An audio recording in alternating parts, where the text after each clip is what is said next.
Γιώργο, ξεκίνημα μιας καινούργιας σεζόν για σένα, για το Κερατσίνι.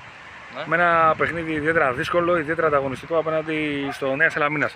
Πώς το περιμένετε, πώς έχει πάει η προετοιμασία και γενικά πώς είναι τα πράγματα?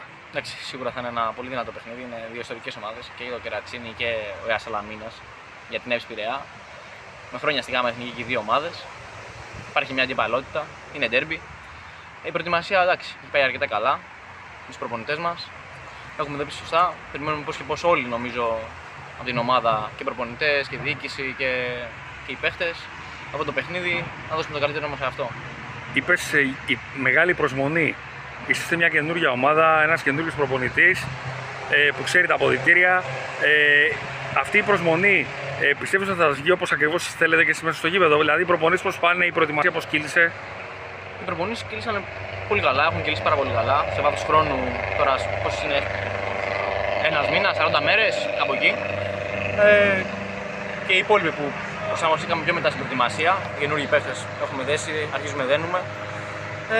Πιστεύω θα μας βγει σε καλό, γιατί θέλουμε να δώσουμε ένα καλό εαυτό, κάνουμε μια καλή αρχή, να δίνουμε ακόμα περισσότερο επειδή είμαστε μια καινούργια ομάδα, όπως είπες. Και αυτό πιστεύω θα πάμε πολύ καλά στο παιχνίδι. Εσύ πώς αισθάνεσαι ως νέο μέλος? Εντάξει, εμένα μου αρέσει πάρα πολύ εδώ πέρα. Πολύ οικογενειακό το κλίμα, η διοίκηση κοντά στα παιδιά, σε μένα, σε όλους. Θα κάνουμε το καλύτερο που μπορούμε για να δικαιώσουμε και αυτούς τους ανθρώπους. Σε έχω δει στα παιχνίδια, είσαι πάρα πολύ aggressive, έτσι, πάρα πολύ παθιασμένος. Είναι ένα από τα δυνατά σου χαρακτηριστικά αυτά? Εντάξει, είναι ένα από τα στοιχεία που κατέχω, ας πούμε, το πάθος και το aggressive. Εντάξει, είναι μέσα στο παιχνίδι μου. Εντάξει, είναι κάτι καλό. Θέλουμε να δώσουμε κι άλλο, να βοηθήσουμε κι άλλο την ομάδα, και θετικά και αμυντικά.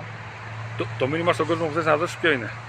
Να έρθει να μας στηρίξει το Σάββατο, να μας βοηθήσει με τη φωνή του και να κάνουμε ό,τι καλύτερο μπορούμε για να τον ευχαριστήσουμε και να περάσουμε για να προχωρήσουμε στο κύπελλο. Ευχαριστώ πολύ.